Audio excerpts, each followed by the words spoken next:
You drive through them without a second thought. But your daily commute holds more danger than you think. Traffic is the big killer in America.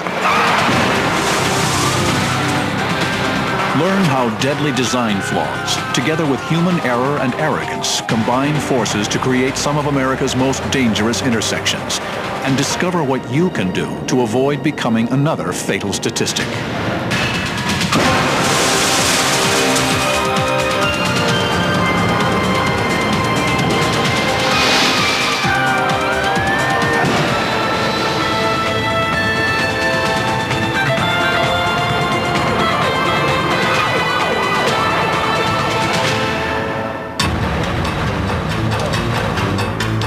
It's estimated that worldwide there will be more than 7 million people injured in traffic accidents this year.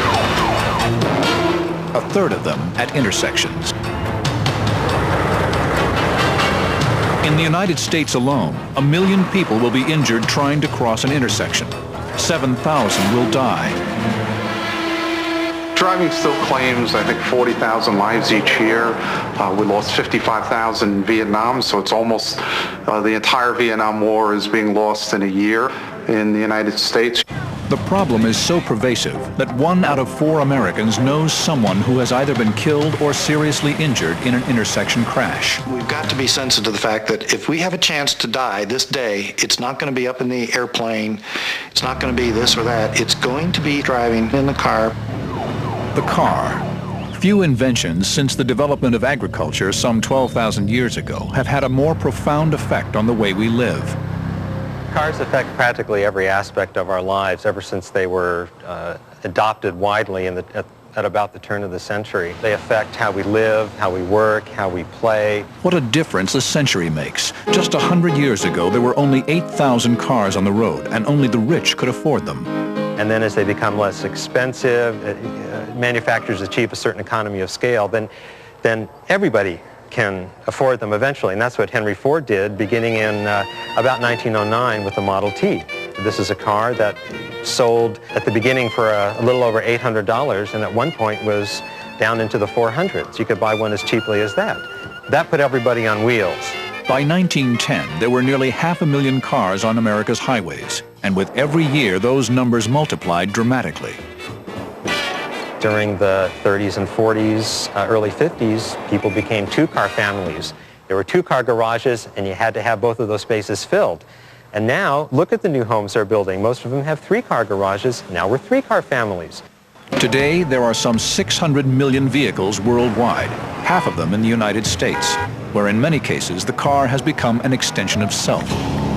They're as much another room in the house as they are another layer of clothing. Cars almost are something that we put on after we get dressed. It's a way of expressing ourselves. Psychologists say with automobiles as alter egos, we have a different sense of who we are when we're in our cars. We tend to be more territorial, and we have a sense of the car being our own personal space. And when people come into that space, we tend to act more aggressively because we have a sense of anonymity in our cars.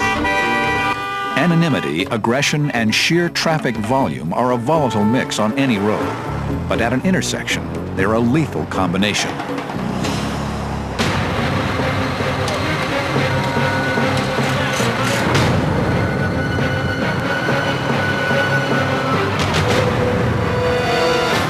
I think what we most need to know is that every intersection is dangerous. There's no such thing as a single factor that makes an intersection dangerous. There's danger lurking around every corner. Take this simple 4-way intersection. On any one of the sides, there are 8 possible angles of collision. Multiplied across the intersection, there are 32 ways to get hit. You add all those together, and the intersection just becomes a hard place for the average mind, if not the most brilliant mind, to figure out. If a simple intersection is difficult to navigate, a complicated one is nearly impossible. One of the most dangerous intersections in America is in Philadelphia, Pennsylvania. There were 357 serious crashes here between 1999 and 2001.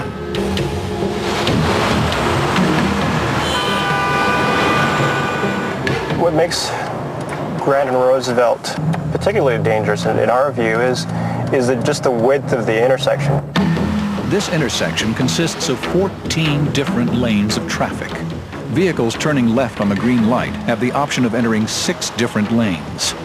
At the same time, on the same green light, traffic from the other side is trying to do the same thing. The result is utter confusion. Here's another car who's going to turn left in front of me. And now the lights are changing so that I can see them. But you can see the confusion at the intersection. I don't know where these people are turning left into. I'm trying to turn left into Roosevelt. And now these cars are turning left. So you can see that the control at the intersection might leave something to be desired. It's sheer traffic volume leading to complete chaos that makes this intersection at Flamingo and Pines in Pembroke Pines, Florida, so deadly. In fact, State Farm Insurance ranked it the most dangerous intersection in America in 2001. We understand from the city that there are close to 200,000 vehicles traveling through that intersection in any given day. Over the last 2 years, there were 261 accidents involving serious injury and property damage at this intersection. The most common collision was the side impact crash.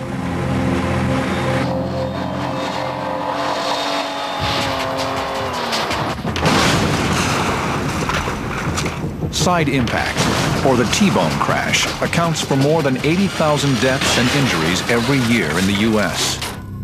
The overwhelming majority of side impact crashes are at intersections. Your airbags don't help, your seatbelts don't help. Really nothing will save you from either death or devastating injury. Even with side airbags, what makes the T-bone crash deadly is that the car is struck at its weakest section and the driver's most unprotected point. The vehicle that struck has almost no structure, and that's why when you strike a vehicle in the side, the chances of an occupant being killed or injured are many times greater than in a rear-end crash.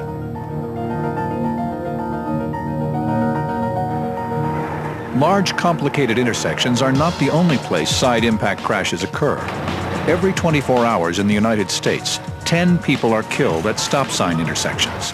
Another 300 people are injured. The vast majority are side impact collision. 120 miles outside of Washington, D.C. in rural Maryland is Route 113, a stretch of road the locals call the Killer Highway. Ann Smith was driving her 2 young children to school when she turned onto 113 from a stop sign intersection. My mother just happened to not be paying complete attention when she was crossing an intersection where Route 12 meets 113, and a tractor trailer, she ran it into its path kind of, and it knocked her into a ditch. The truck slammed into the side of her car and dragged it 100 feet. My mother and my sister were in the front seats ahead of me. I remember calling out, just wondering what was wrong with them because I wasn't hearing an answer back from them. Ann and her 13-year-old daughter were killed. Only her son David, who was 10 at the time, survived the crash.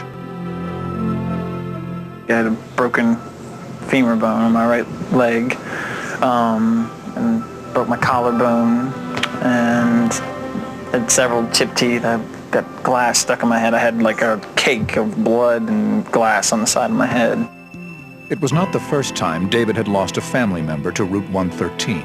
Besides my mother and sister, I've also lost an uncle who I never got to meet on 113. And I almost lost my grandmother and cousin. They got hit by a truck also on 113. This lethal road has claimed the lives of nearly 70 other people in the last 25 years.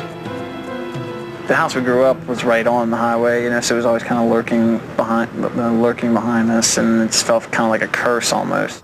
The Killer Highway is not only an example of the dangers of side impact crashes at stop signs, it's also a textbook case of the hazards in many rural areas where the transitions from slower side streets to high-speed roads is particularly treacherous. And size is a problem too. Huge trucks barrel down 113, which changes from a major 4-lane interstate to a 2-lane rural road with no median. And They do it at speeds that are only safe on superhighways. If it had been a dual highway, a major highway, it would have changed the whole feel of the thing. And anybody knows, if you come up on a small single-lane highway, you don't treat it with the same respect that you treat a dual highway. After years of lobbying and official promises to widen Route 113 into a 4-lane highway with medians, nothing has happened. The only reminders of David's loss are a flashing yellow light, reflective rumble strips, and a song that David wrote. I wrote a song called 113 about the highway when I was about 17 years old. When I started to play guitar and write songs, it was a way for me to kind of vent all of this frustration into a creative meaning.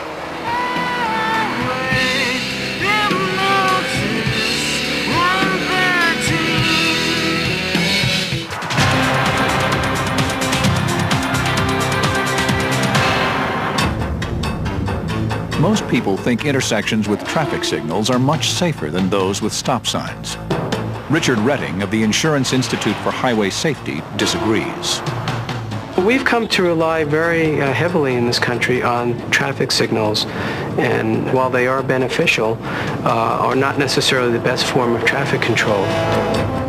In fact, traffic signals have their own set of dangers because they allow drivers to make choices. There are conflicts between oncoming traffic and left turners, particularly when the light is turning red and drivers are trying to make it through the intersection. Another problem with traffic signals on major roadways is that they are synchronized to maximize the flow of traffic.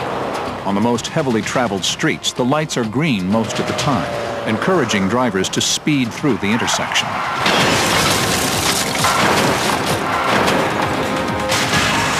Speed is the single most lethal element in any intersection crash and is a contributing factor in 30% of all fatal crashes.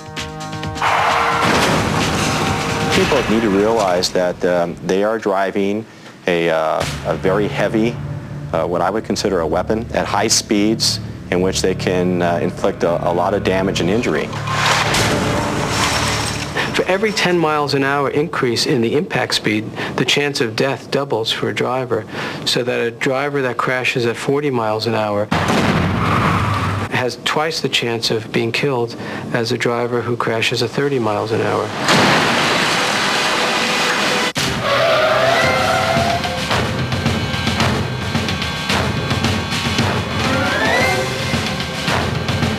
The ramifications of that speed are even more terrifying when applied to a pedestrian collision. In 1996, Sandy Tepin was struck by a car at this intersection in downtown Atlanta. We were walking to the neighborhood movie theater, and just a couple of blocks from home, starting across the intersection, I'd punched for the walk light, and it had come on. We started across, and out of nowhere, it seemed, a car suddenly made a left turn coming out of there toward us. The momentum of the car when he hit the brakes had the effect of catching her and scooping her up and just throwing her into the air. In a horror, I stand there and watch as she slowly cartwheels and then lands with this hideous sound on her head in the street. I was kneeling in the street. I was kneeling over her. I was saying, you know, please don't leave us, don't leave us. Her eyes were as dead as marbles. Sandy Tepin is one of almost 40,000 pedestrians in the U.S. killed or injured crossing an intersection each year. The difference between those who live and those who die is the speed of the car that hits them. The driver that hit Sandy was going 20 miles an hour. It was a major concussion, a traumatic brain injury. I was in the hospital for about 10 days, and the cognitive sessions went on for a year and a half.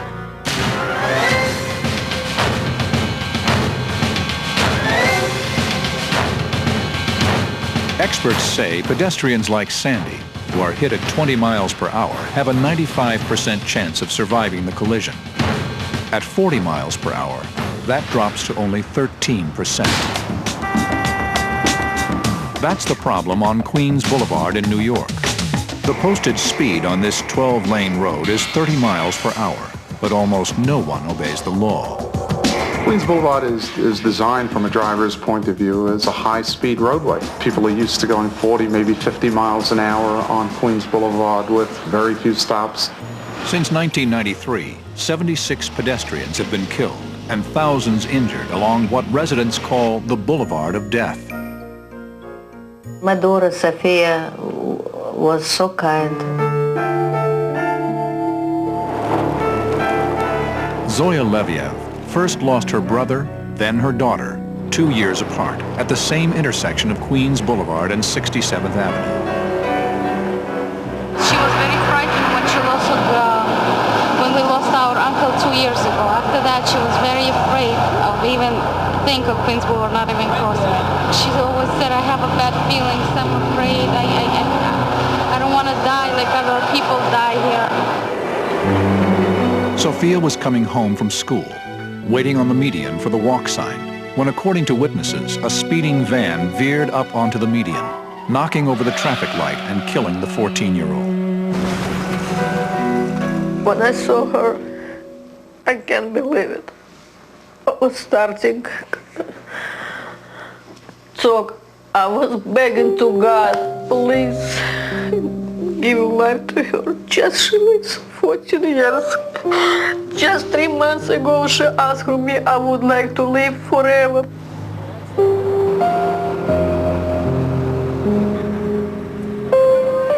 He destroyed not just her life, he killed all of ours. And he killed her life. And that Queens Boulevard killed her life. It's a fight between the cars and the pedestrians. And unfortunately, the cars are winning out. Norbert Schwat has lived just off the boulevard for 40 years. As president of the Forest Hills Action League, he has led many marches to protest the death toll in his community. And the only thing we're asking, and it isn't too much to ask, is that you can cross Queens Boulevard from one side to the other without getting killed. That's it. Traffic and engineering consultant Sam Schwartz, known in New York as Gridlock Sam, says that one of the problems with Queens Boulevard is that it's too wide. It's pretty tough to make it from one end to the other end before some turning vehicles intrude on your space, or the light turns, and then you have to face the traffic head-on. Walking briskly, a healthy adult can just make it across the boulevard in the allotted 60 seconds. For the young and the elderly, this task is nearly impossible. Often the elderly are looking down. They're not looking at the traffic, and it's not because they don't know about the traffic, it's because they're afraid of falling, and that's the more common occurrence in which they get injured. Some medians, like the one Sophia Leviev was standing on, are only 2 or 3 inches above the roadway, leaving pedestrians literally out in the street. The street has been resurfaced so often that the surface of the roadway is coming up to the level of the curb where pedestrians are crossing, so it offers little pedestrian refuge. Whether it's a major crossroad in New York or a smaller intersection like this one in Atlanta, speed is not the only problem. The push button here is not near where the pedestrian could push it. Now, after you push the button, a couple things can happen. Either it's hooked in, which it might be, or I've had engineers tell me in different towns, Dan, we don't even hook them up. Crosswalks can also be difficult to see and too far into the intersection, encouraging motorists to block the crosswalk. The motorist is challenged here for sight distances. They're pulling forward to get out to where they can see, where they can be ready to make their turn. They're only going to get a couple second gap between cars going the other way.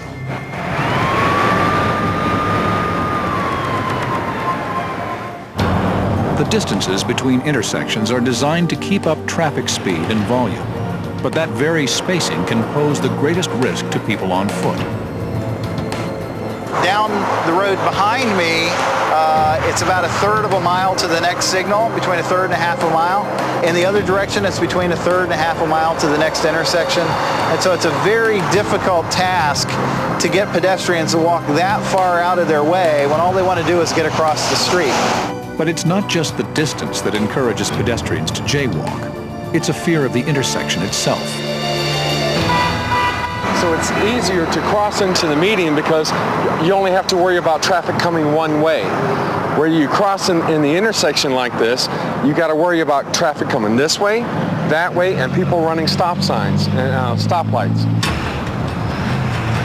Clearly, there are fewer conflicting movements when you're crossing in the middle of a block. The problem is, if you do encounter a car, it's likely to be traveling at a speed that will kill you. Experts say urban sprawl and the inability of people to cope with crowded road conditions are a recipe for disaster. As we approach capacity in all the bigger intersections, we are getting traffic behavior that is becoming more and more risky. And it's like putting more and more explosives into a place. Since 1940, the population of the U.S. has grown by more than 50%. The U.S. Census Bureau estimates that every 8 seconds a child is born. This growth has put enormous pressure on home builders to keep up. The spread of commercial and residential developments from cities to suburbs has given rise to a phenomenon known as urban sprawl, and that has created more crowded and more dangerous intersections. I believe that there is, to a degree, a correlation between the increase in the number of cars and people's willingness to obey traffic laws. If you're 20th row back at a red stoplight and it turns orange when you still have a ways to go, maybe you're not so willing because you've waited long enough and you just go through it. The Florida Department of Transportation estimates that over 100,000 cars a day cross this intersection. Police say this heavy congestion makes drivers increasingly impatient, impairs their judgment, and has created the most deadly intersection in Clearwater. We see road rage every day. People are impatient. They want to get to work. They want to get home. They want to get to lunch. They want to be anywhere but where they are. At least a third of crashes are because of aggressive driving. Stephanie Fall of the AAA Foundation for Traffic Safety has studied the rise in aggressive and distracted driving. Your car is very much your own space. It's got your air freshener, your radio station, your color upholstery. It feels like part of your home. So when that's threatened, such as by another driver coming too close to it, or when you're impeded, then you feel more angry than you otherwise might. We tend to be very territorial in our cars, and because we have a sense of anonymity behind these windshields, it feels like no one can see us, so we tend to be more aggressive and we can get away with more, or at least it feels that way. One example of aggressive driving is red light running. Red light running has increased by 20% since 1996. The injuries from a red light running crash are so profound that we can tell virtually before we even interview the EMTs that this has been a red light crash. The injuries are all on one side of the body, and they will include head, shoulder, pelvis, extremities, limbs, and they're a crushing type injury, so there's usually massive bleeding. A driver runs a red light at an intersection approximately every 6 minutes in the United States. I was right here waiting to turn left, going this way. She was coming from that direction, heading towards me. And I was turning left into my apartment complex, which is right here. I've made that turn every day for almost a year.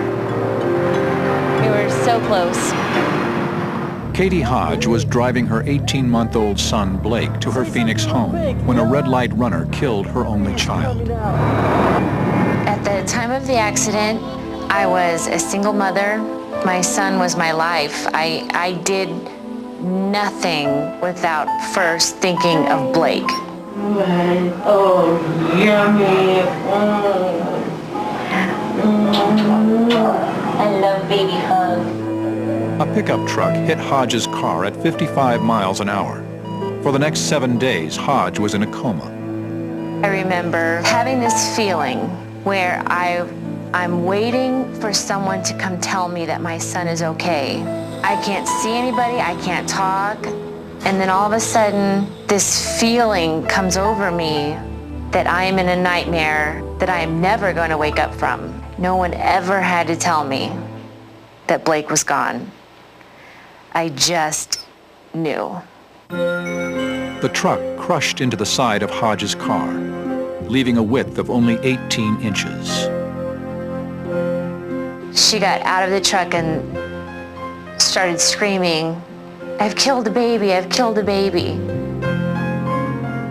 Blake was in the proper car seat, in the proper place in the car. The doctors at the hospital said that I could be the poster child for car seats, but I just kind of feel like, how can that be? He still died. The woman driving the truck was only served a speeding ticket.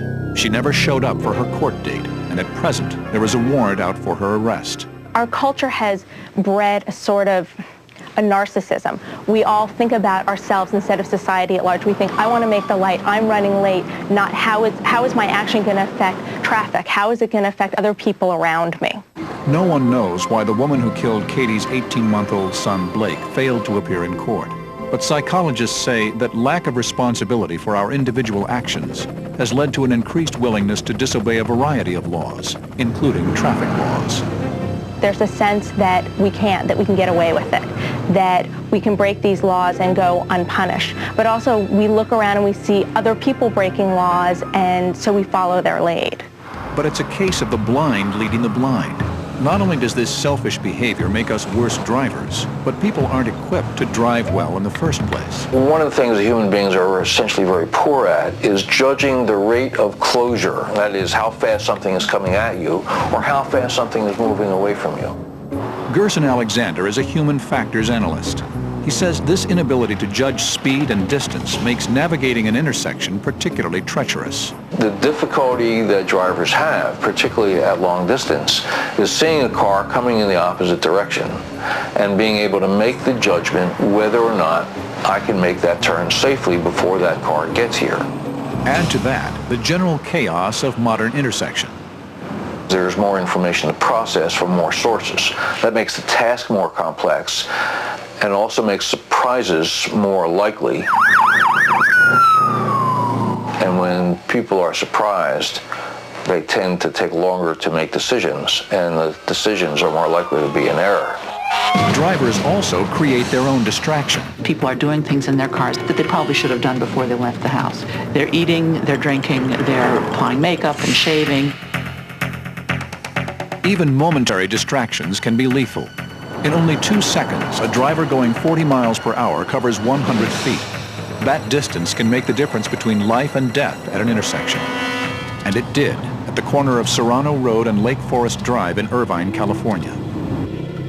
My brother was traveling this way down Serrano, and his light turned green, so he proceeded into the intersection, and someone traveling down Lake Forest, the opposite direction, hit him and collided in the intersection. And when they hit, he pushed my brother's car into the center divider. The person driving the car that struck 34-year-old Jeff Baker had run this red light. His explanation was that he was distracted by the glare from the sun. The force of the impact left Baker with broken ribs, punctured lungs, a crushed pelvis, and severe head trauma. Upon arriving at the hospital, I told them who I was. We went in through the emergency room, and I was immediately told that they would get the chaplain for me. He was a really happy person. He enjoyed life.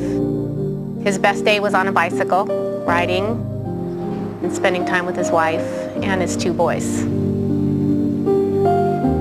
3 days after the collision, Baker was pronounced brain dead and taken off life support. A couple months ago, we were able to give victim statements to the person who struck my brother.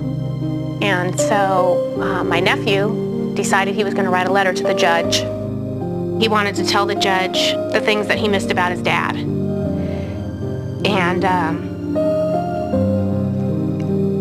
he missed his dad's smile, and he missed his... I don't think I'm going to be able to do that one. You can drive very badly for a long time and not have anything bad happen. And there are 6 million crashes every year and 3 million people injured badly enough to seek hospital emergency room treatment. That's a lot of people who are injured in car crashes. And yet there's this sense that it won't happen to me. Engineers, highway designers, and safety experts are turning to modern technology to reduce deaths and injuries at the most dangerous intersections. It's going to be a tremendous impact at cutting, we feel, 80% of the accidents that are happening around this country.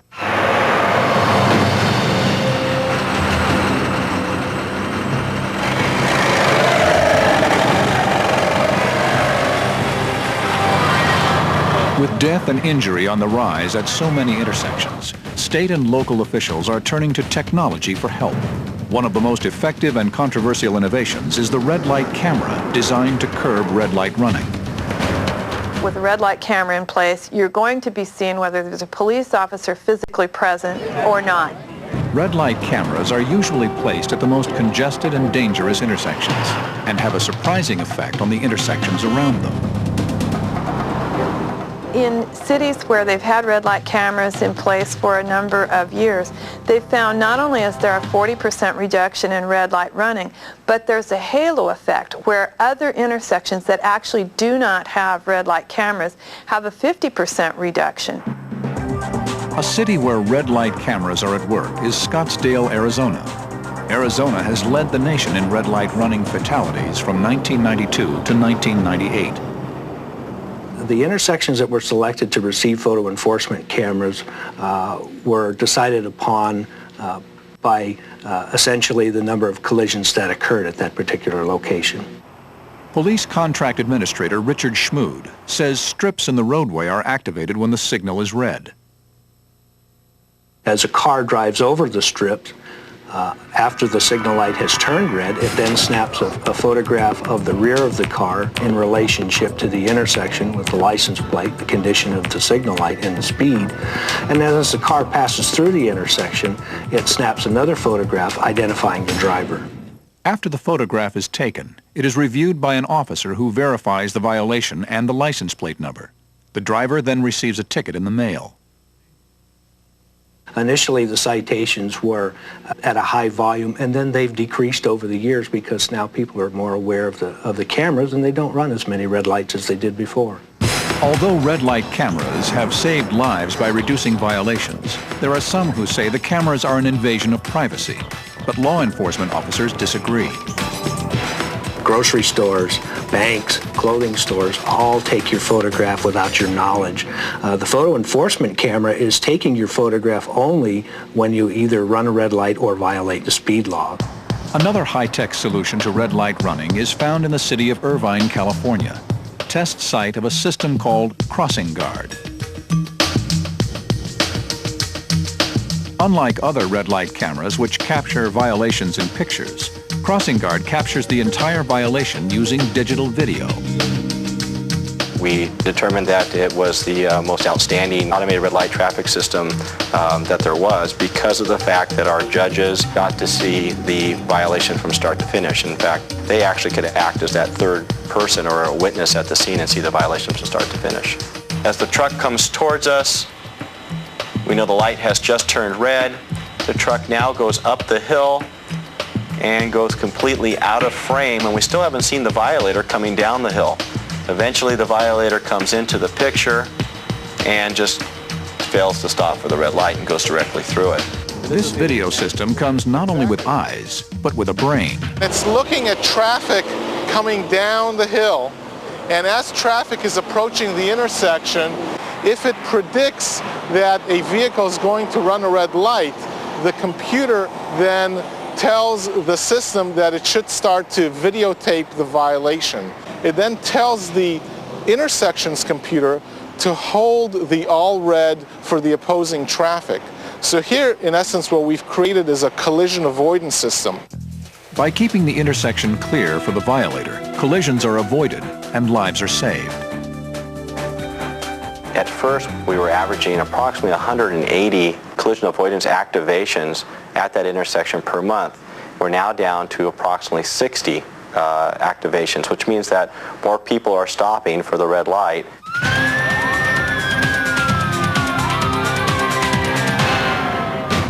The technology that protects civilians is also saving the lives of emergency workers, who often die rushing to the scene of a disaster.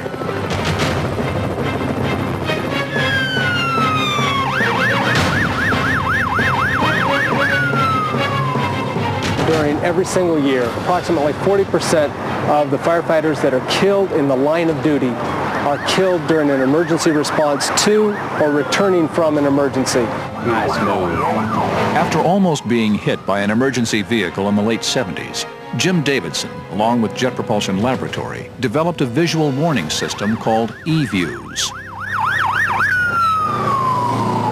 The system works with a visual display. This is triggered by a transponder that's situated in a police car or a fire truck or a paramedic's truck. This system comes on when they put their lights and sirens on. A signal, much like a TV or radio wave, triggers the software installed in the light board at the intersection. And it changes the controller to cause 3 red lights and 1 green light for what we call a priority control corridor, leaving the green light for the emergency vehicle that initiated the system. This message board can also be used to alert the public to clear the intersection in the event of mass traffic congestion or a high-speed police pursuit. I think our system is going to have a tremendous impact on safety for the future. It's going to cut down response times, so we feel this is going to save many lives. Although present technology is saving lives, it's the designs of the future that will have the biggest impact on intersection safety. Many of those designs are based on a new movement in road engineering called traffic calming. We're not trying to make cars go faster for the most part anymore. We're trying to make them go slower, particularly where people live, so that if there are collisions, they'll be survivable. With survival as a goal, traffic calming takes several forms, from speed bumps that slow traffic to designs that reduce traffic volume and ease driver tension.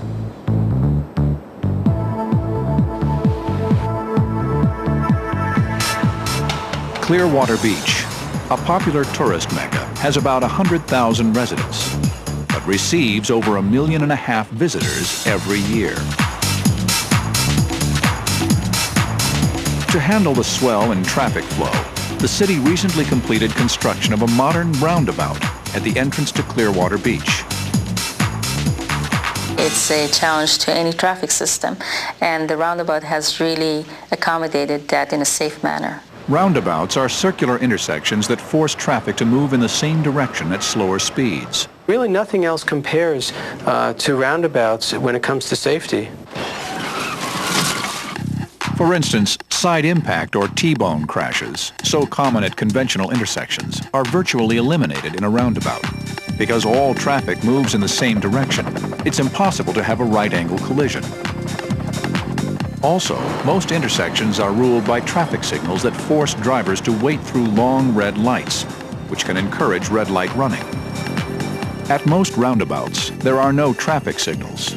As drivers enter the circle, they yield only if there are oncoming vehicles or pedestrians. This provides a continuous traffic flow, making the intersection more efficient. Because of the design, they're self-enforcing, unlike intersections with traffic signals where drivers can go right on through at high speed and put others at risk. Roundabouts create an environment where everybody has to slow down. Since speed is the most lethal factor in any intersection crash, slowing down drivers automatically makes roundabouts safer. And the motorist approaches that intersection, it looks like the street ends. It's green, it's attractive. And then using the geometrics of a deflection path through that intersection, we force them down to a speed that is very safe, typically 15 to 18 miles per hour. All these design features combined reduce serious injury crashes by 90% at roundabouts compared to conventional intersections. Popular for decades in Europe and Australia, more than 300 modern roundabouts have been built recently in the United States, and hundreds more are in the planning stages. The Clearwater Beach roundabout replaced 4 intersections that caused traffic jams for miles. We were using about 8 to 13 police aids to monitor traffic.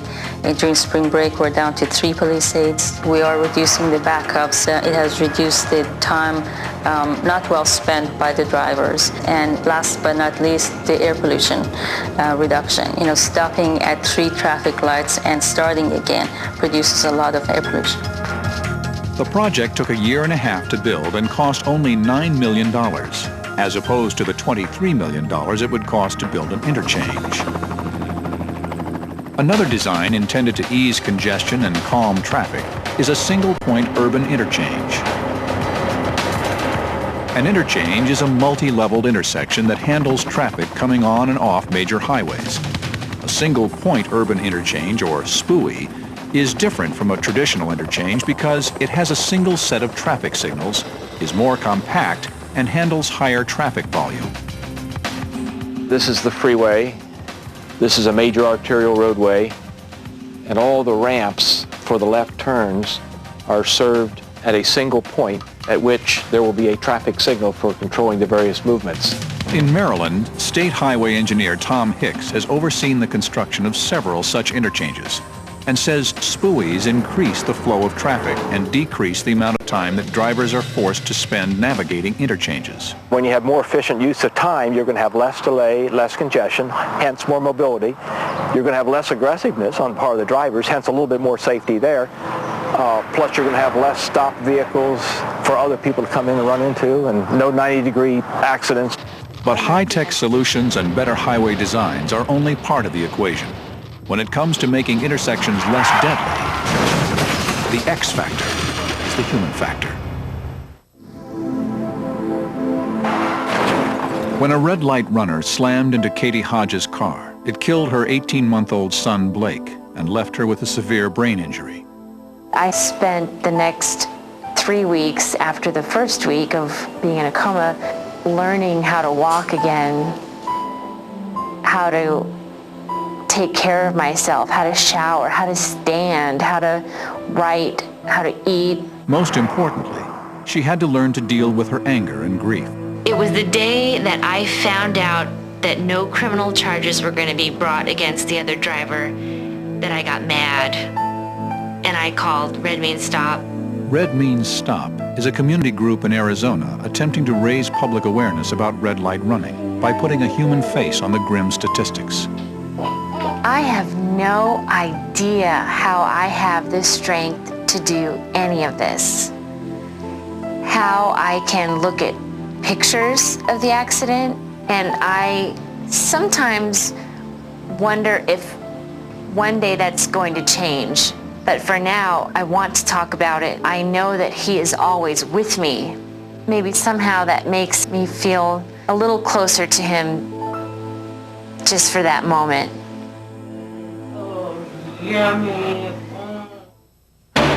Katie and her group are having an impact. Thanks in part to their efforts, there's been increased community support for red light cameras, and the Arizona legislature has upped the fines for red light running. It's a simple rule. You're driving a death machine. You stop.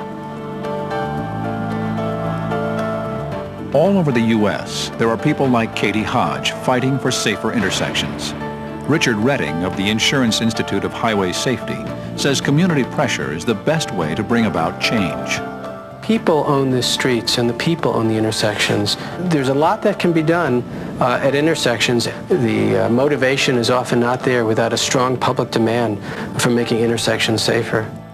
The public is demanding changes on the Boulevard of Death in Queens, New York, where 14-year-old Zoya Leviev and scores of other pedestrians have perished since 1993.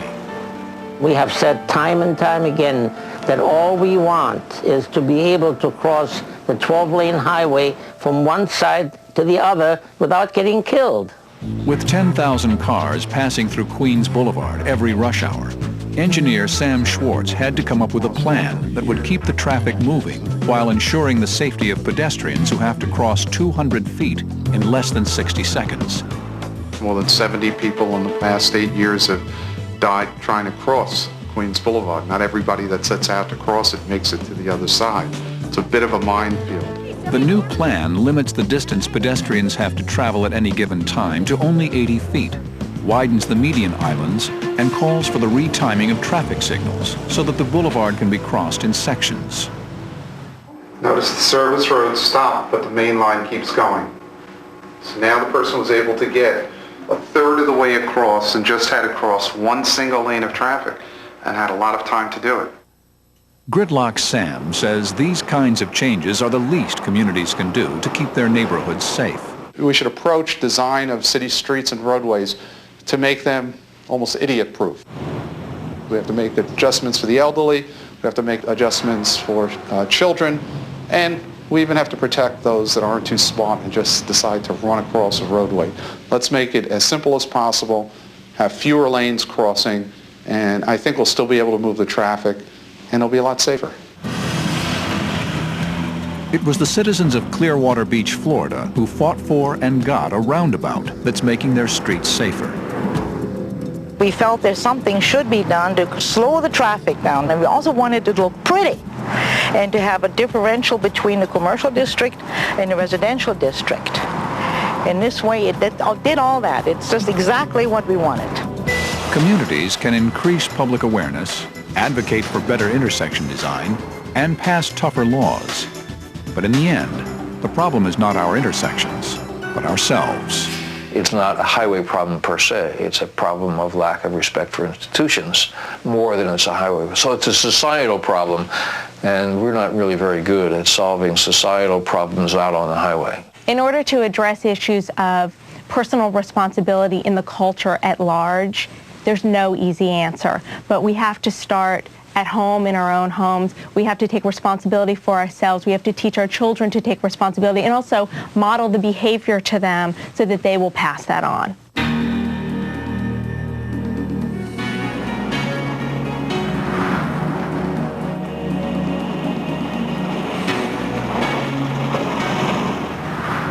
If the challenge for the last century was the building of roads and highways to accommodate the explosion of cars, the challenge for the next 100 years is to make those roads safer and drivers more responsible. Traffic is the big killer in America. But we don't think about it. We have a busy life, we have to do these things, and so we kind of put it in the back of our minds. And as a result, we tend to go into risky situations not fully prepared. And that's what's happening at our intersections. We're doing the most dangerous thing we'll do during that day, and we're doing it thinking this is the most benign, the most safe thing we're doing, and it's just not true.